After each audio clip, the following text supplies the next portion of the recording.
ഈ പിണറായിയുടെ വീട്ടിൽ ED റെയ്ഡ് നടത്തിയ ബന്ധപ്പെട്ട് രാവിലെ ഒരു 9-10 ശേഷം പിന്നെ പ്രതിഷേധിക്കാനൊക്കെ ആളെ കൂട്ടി കണ്ടു പിണറായി നിന്നല്ലേ സ്വിച്ചിട്ടതുപോലെ ആളെല്ലാം ഓടിയെത്തുമായിരുന്നു. ഇത് ഓരോരുത്തരെയും വീടിച്ചത് ഒന്ന് വരാം വന്ന് ഇരുന്നേരാമെന്ന് പറഞ്ഞ് വിളിച്ച് വരണമെന്നുള്ള കാലതാമസമാണെന്ന് തോന്നുന്നു. ഏതായാലും കണ്ണൂരിലെ പിണറായി വിജയൻ്റെ വീട്ടിൽ പാണ്ഡ്യാലമുക്കിൽ വീട്ടിലേക്ക് എല്ലാവരും എത്തി. അവിടെ കണ്ട കാഴ്ചകൾ വളരെ രസകരമാണ്. ഏതായാലും ചെന്താരകം അദ്ദേഹം എത്തി. അതിൻ്റെ ഉള്ളിലുള്ള അദ്ദേഹത്തിൻ്റെ സന്തോഷം അടക്കി വെച്ചുകൊണ്ട് അദ്ദേഹം പുറമേ അദ്ദേഹം വളരെ ദുഃഖിതനായൊക്കെ ഭാവിച്ചുകൊണ്ട് അദ്ദേഹം എത്തുന്നു.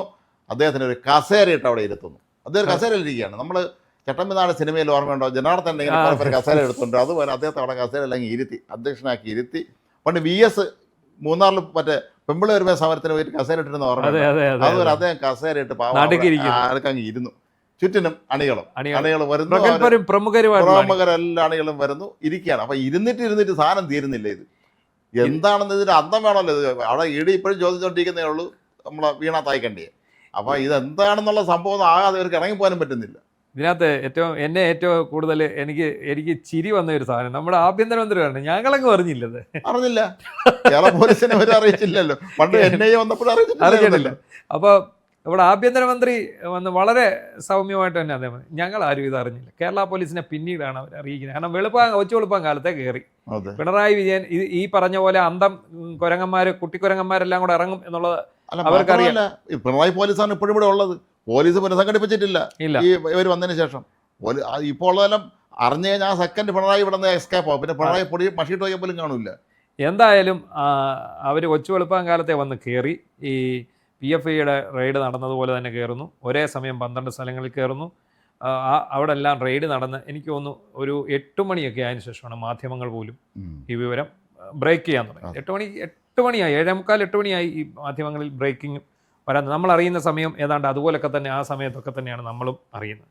എന്താണെങ്കിലും ഒരു കാര്യം രസമാണ്, അതിനുശേഷം എന്ത് ചെയ്യണമെന്ന് ആർക്കും അറിഞ്ഞുകൂടാ. അല്ല എന്താണ് ഇതിൻ്റെ സംഗതി, ഇനി ഇതിനകത്ത് യാഥാർത്ഥ്യം ഉണ്ടോ എന്നൊന്നും ചിന്തിക്കാതെ പോലും കുറേ അണികളെയും കൂട്ടി നേതാക്കന്മാർ അനുശോചനം അറിയിക്കാൻ എത്തിയിരിക്കുകയാണ്. തിരുവനന്തപുരം സെക്രട്ടറിന്റെ മുന്നിൽ കുറേ പേരെ കുത്തിയിരിക്കുന്നു. ഗോവിന്ദ മാഷും ശിവൻകുട്ടി അപ്പൂപ്പനും എല്ലാവരും ഉണ്ട്. എല്ലാവരും അവിടെ ഇരിക്കുകയാണ്. എത്ര നേരം അവിടെ ഇരിക്കും എന്നുള്ളതാണ് ചോദ്യം. പിണറായി വിജയനോട് പക പോക്കുകയാണെന്നാണ് ഇവർ പറയുന്നത്. എന്ത് കാര്യത്തിന് എന്നുള്ളതാണ് അതിനകത്ത് ഒരു പ്രധാനപ്പെട്ട ചോദ്യം. പിണറായി വിജയനോട് പക പോക്കേണ്ടവർ ED റെയ്ഡ് നടത്താൻ ഇത് ഇന്നോ ഇന്നലെയോ അങ്ങോട്ട് പരാതി കൊടുത്തിട്ട് പൊക്കിയ സാധനമാണ്. പിണറായി വിജയനോട് ഈ നാട്ടുകാർ വക പോക്കി കഴിഞ്ഞു. അതാണ് സത്യം. പിണറായി വിജയന് ഇത് ഇന്നോ ഇന്നലെയോ തുടങ്ങിയ കേസല്ല. ഈ കേസ് രജിസ്റ്റർ ചെയ്തിട്ട് 2-3 കൊല്ലമായി. ആ 3-4 കൊല്ലത്തിനോടകം തട്ടിയും മുട്ടിയും പിന്നെ ഇയാൾ മുഖ്യമന്ത്രി ആയതുകൊണ്ടുമൊക്കെ രക്ഷപ്പെട്ട് ഇതിലെയൊക്കെ പോയതാണ്.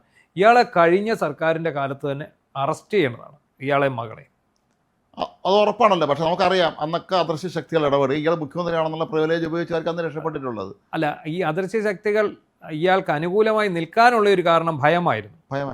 അതായത് അവർ വിചാരിച്ചത് ഇയാൾ ഏത് വിധേനയും, ഇയാൾ കുരുട്ട് ബുദ്ധിയാണ്, ഇയാൾ ഏത് വിധേനയും എന്ത് കുൽസിത മാർഗം ഉപയോഗിച്ചും ഇയാൾ വീണ്ടും അധികാരത്തിൽ വരും. ഈ അധികാരത്തിൽ വരുമ്പോൾ നമ്മൾ ഈ പറഞ്ഞ അദൃശ്യ ശക്തികൾക്ക് പല സ്ഥാനമാനങ്ങളും കിട്ടാതെ പോകും. അപ്പം ആ സ്ഥാനമാനങ്ങൾ കിട്ടാതെ പോയാൽ ഇയാളുടെ കോപത്തിന് പാത്രമായാൽ അവരുടെ ജോലിയെ തന്നെ അത് ബാധിക്കും എന്നുള്ള ഒരു നിലയിലേക്ക് കാര്യങ്ങൾ വന്നു. എന്നാൽ ഇപ്പോൾ എന്ത് സംഭവിച്ചു? ഇയാൾ കംപ്ലീറ്റ്ലി തീർന്നു. പിണറായിക്ക് ഇനി ഒരു തിരിച്ചുവരവില്ല എന്നുള്ളത് എല്ലാവർക്കും മനസ്സിലായി. അതോടുകൂടി എല്ലാവരും അയാളുടെ പെട്ടിയിൽ ആണിയടിക്കുക. കണ്ണൂരിൽ ഒരു രസകരമായ വിഷ്വൽ കണ്ടായിരുന്നോ നമ്മൾ കണ്ടോണ്ടിരിക്കുമ്പോൾ? അതാണ് അത് നമ്മൾ പറഞ്ഞു വന്ന ഇതിലേക്കാണ്. ഇത് രാവിലെ പല്ല് തേച്ചോണ്ട് നിന്നവനും കക്കൂസ് ഇരുന്നവനും വരെ ഓടി വന്നിരിക്കുകയാണ് ഞങ്ങളുടെ പ്രിയ സഖാവിന് വേണ്ടി പ്രതിഷേധിക്കാൻ. ED റെയ്ഡിനെതിരെ, അതായത് സംഘപരിവാർ അജണ്ടയ്ക്കെതിരെ പ്രതിഷേധിക്കാൻ വന്ന് കുറേ നേരം കഴിഞ്ഞു. എനിക്കൊന്ന് ഇവിടെയുള്ളൂ മഴ, അവിടെ നല്ല വെയിലാണെന്ന് തോന്നുന്നു. കുറച്ച് കഴിഞ്ഞപ്പോഴാണ് എല്ലാവർക്കും വിശക്കാൻ തുടങ്ങിയത്. അപ്പൊ പഴം വിതരണം, വെള്ളം, എല്ലാവരും ചിരിച്ചോണ്ട് പഴം കഴിക്കുന്നു. മിനറൽ വാട്ടർ കൊണ്ടുവരുന്നത്. മിനറൽ വാട്ടറിനെതിരെ പണ്ട് പ്രതികരിച്ച കക്ഷികളാണ്.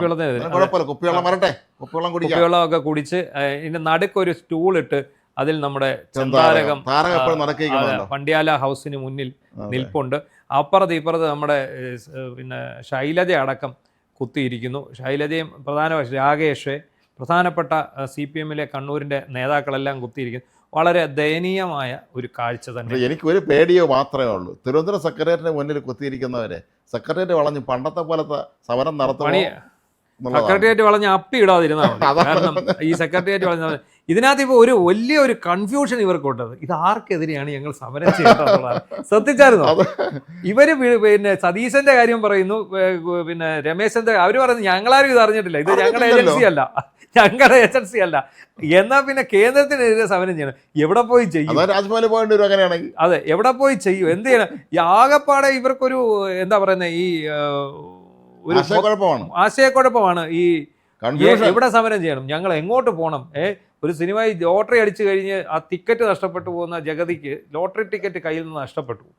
അതായത് അദ്ദേഹം വേറൊരുത്തന് ഇത് മറിച്ചു വയ്ക്കുന്നതാണ്, പക്ഷേ ഈ ടിക്കറ്റിന് ഫസ്റ്റ് അടിക്കുമ്പോൾ ഈ പുള്ളിക്ക് ഈ സ്ഥലജല വിഭ്രാന്തി പിടിപെടും. അപ്പം ഞാൻ ഈ ലോട്ടറി അടിച്ച പൈസ കൊണ്ട് എങ്ങോട്ട് പോകും? ഞാൻ ഉസ്ബെക്കിസ്ഥാനിലേക്ക് പോട്ടെ എന്ന് ചോദിക്കുന്നുണ്ട്. എന്ന് പറഞ്ഞതാണ് ഈ സഖാക്കന്മാരവിടെ വന്ന് നിൽക്കുക. ഞങ്ങൾ സെക്രട്ടേറിയറ്റിന് മുന്നിൽ നിൽക്കണോ, ലോക്ഭവൻ്റെ മുമ്പിൽ നിൽക്കണോ, ലോക്ഭവൻ്റെ മുമ്പിൽ പോകണോ, മോദിയുടെ വീട്ടിൽ പോകണോ? ഇത് ഇങ്ങനെ ആകെപ്പാടെ ഇത് ആർക്കെതിരെ മുദ്രാവാക്യം വിളിക്കും? ഡൽഹിയിലെങ്ങനെ അവിടെ കിട്ടും. ഇതുവരെ ഒരു തീരുമാനമായിട്ടില്ല. ഞാൻ നോക്കുമ്പോൾ ഒരു വനിതാ സഖാവ് മുമ്പേ മൊബൈൽ ഫോൺ എടുത്ത് വെച്ച് അതിനകത്ത് നോക്കിയിട്ട് മൊബൈൽ നോക്കി അത് ക്യാപ്സുലായിരിക്കും. ഇപ്പൊ തൽക്കാലം ആർക്കെതിരെ സമരം ചെയ്യണമെന്ന് അറിയാത്തതുകൊണ്ട് അവർ ഇ ഡി മുമ്പേ നമ്മൾ പറഞ്ഞ പോലെ തന്നെ ഇറങ്ങി വാടാ ഇ ഡി തൊരപ്പ എന്ന് പറഞ്ഞിട്ടാണ് ഇപ്പോഴത്തെ സമരം. ഇ ഡിക്കാരെ കണ്ടോളാം എന്ന് പറഞ്ഞിട്ടാണ് തുടങ്ങുന്നത്. ഇപ്പോൾ നമ്മളെ ഏറ്റവും അധികം ചിരിപ്പിക്കുന്ന സീൻ ഇതാണ്. എങ്ങോട്ട് സമരം ചെയ്യണം, ആരോടാണ്, ഏതുവരെ ചെയ്യണം? ഉച്ചകൊണ്ടുള്ള സമയമായി. ഈ വിശപ്പ് കൂടുകയും കുറച്ച് മഴ കൂടെ ഒക്കെ പെയ്യുകയും ചെയ്ത ഈ മുദ്രാവാക്യക്കാരെല്ലാം ഇറങ്ങി സ്ഥലം വിടും. പട്ടാളം സിനിമയിൽ കണ്ടിട്ട്, പട്ടാളം എന്ന് പറയുന്ന ലാൽ ജോസിന്റെ സിനിമയിൽ പശു ഇറങ്ങി വരുമ്പം ഈ പശു ഇറങ്ങി പട്ടാള ക്യാമ്പിനകത്തോട് ഓടുമ്പോൾ പട്ടാളക്കാരെല്ലാം ഓട്ടി മറിഞ്ഞ് വീണ് രക്ഷപ്പെടുകയാണ്. അപ്പോൾ ഒടുവിൽ ഉണ്ണികൃഷ്ണൻ്റെയാണ് ഈ പശു. ഏതായാലും തിരുവനന്തപുരത്തെ ഏതെങ്കിലും വലിയ വൻ ബിരിയാണി ഓർഡർ കൊടുത്തതാണ് ഇത്രയും പേര് ബിരിയാണി. അതെ, അപ്പോൾ ഈ ഒടുവിൽ ഉണ്ണികൃഷ്ണൻ്റെ പശു. അപ്പോൾ ഒടുവിൽ ഉണ്ണികൃഷ്ണൻ അതിനകത്ത് പറയുന്നുണ്ട്, ഈ ഇങ്ങനാണെങ്കിൽ ശത്രുക്കൾ അതിർത്തിയിൽ പശുവിനെ അഴിച്ചു വിട്ടാൽ എന്ന് പറഞ്ഞാൽ ഈ വിശപ്പ് വന്നു കഴിയുമ്പോൾ ഈ ആശാമാര് കട്ടക്കാപ്പിയും പരിപ്പോടെയൊക്കെ പണ്ട് ഇപ്പൊ കുഴിമന്തിയും ചിക്കൻ ഫ്രൈയും ആണ് നെമ്മീനും ഒക്കെയാണ് തിന്നുന്നത്. കാരണം അവരുടെ സഖാക്കന്മാരുടെ ലളിത ജീവിതമൊക്കെ മാറി വലിയ വലിയ 5 കോഴ്സ് അതിലേക്ക് പോരാ. അപ്പൊ അങ്ങനെ ഇരിക്കുന്ന ഈ ആശാന്മാര് ഇറങ്ങി ഓടാതിരുന്നാൽ വളരെ സന്തോഷം. പക്ഷേ പിണറായിക്കുള്ള പിന്തുണ എത്രത്തോളം ഇനി ഇത് വിശദീകരിക്കണ്ടേ? ഗോവിന്ദ മാഷ് ഒരു വിശദീകരണം നടത്തിയെന്നതാണ്, അത് കാര്യമില്ല. നിയമപരമായി രാഷ്ട്രീയപരമായി നേരിടുമെന്നാണ് പറഞ്ഞിരിക്കുന്നത്. പിന്നെ കോടിയേരി ബാലകൃഷ്ണന് കിട്ടാത്ത പ്രിവിലേജാണ് ഇത്, ഓർത്തോണം. കോടിയേരി ബാലകൃഷ്ണന്റെ കാര്യത്തിൽ കിട്ടാത്ത പ്രിവിലേജാണ് തൈക്കണ്ടി വീണയ്ക്ക് കിട്ടിയിരിക്കുന്നത്. കോടിയേരി ബാലകൃഷ്ണന്റെ മോനെ കുടുക്കിയത് കള്ളക്കേസിലായിരുന്നു പിന്നീട് തെളിഞ്ഞു. അതിനുശേഷം അയാളെ പുറത്തു നിർത്തിയിരിക്കുന്നത്. അതാണ് ഏറ്റവും പ്രധാനം. AKG സെന്ററിൽ വരെ റെയ്ഡ് നടക്കും ചിലപ്പോൾ, അവിടുത്തെ ഫ്ലാറ്റുകളിലും അവിടെയൊക്കെ. അതും നടന്നുകൂടായില്ല. പക്ഷേ ഇപ്പം സഖാക്കന്മാർക്ക് ഒറ്റ ആശയക്കുഴപ്പമേ ഉള്ളൂ, ഞങ്ങൾ എവിടെ പോയി സമരം ചെയ്യും? എത്ര ഇരിക്കേണ്ടി വരും? അതെ, ഞങ്ങളിനി പോസ്റ്റ് ഓഫീസിന് മുമ്പിൽ ചെയ്താൽ മതിയോ? കേന്ദ്ര സർക്കാർ സ്ഥാപനത്തിന് മുമ്പിൽ ചെയ്യണോ? കളക്ടറേറ്റിന് മുന്നിൽ ചെയ്യണോ?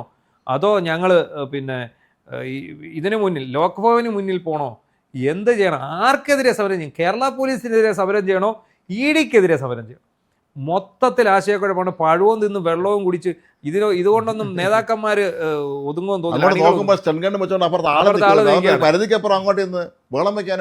ഇവിടെ ജലവീരങ്കി വന്നപ്പോൾ ഓടിയ നമ്മുടെ റഹീം അടക്കം അടി SFIക്കാരെല്ലാം ഇരിടാന്ന് പറഞ്ഞിട്ട് ഒറ്റ ഓട്ടം വെച്ചു കൊടുത്തു റഹീം. അപ്പോൾ അങ്ങനത്തെ വീര ശൂര പരാക്രമികളായിട്ടുള്ള അണികൾ എല്ലായിടത്തും കുത്തിയിരിക്കുകയാണ്. പക്ഷേ കേരളം ആഘോഷിക്കുകയാണ്, കേരളം ലോകമെമ്പാടുള്ള മലയാളികൾ ആഘോഷിക്കുകയാണ്. എല്ലാ വിദേശത്തു നിന്നൊക്കെ ഒരുപാട് മെസ്സേജുകൾ നമുക്ക് വരുന്നുണ്ട്. ഒടുവിൽ പിണറായി വിജയൻ കുടുങ്ങിയല്ലേ? ആരും കുടുക്കിയതല്ല, തന്നെത്താൻ പോയി കുടുങ്ങിയതാണ്. അതിനകത്ത് വേറെ ആർക്കും പങ്കില്ല. കേരള പോലീസിനെതിരെ സമരം ചെയ്യുമോ, നിങ്ങൾ ലോക്ഭവനിൽ സമരം ചെയ്യുമോ, എന്ത് വേണേൽ നിങ്ങൾ ചെയ്തോളുക.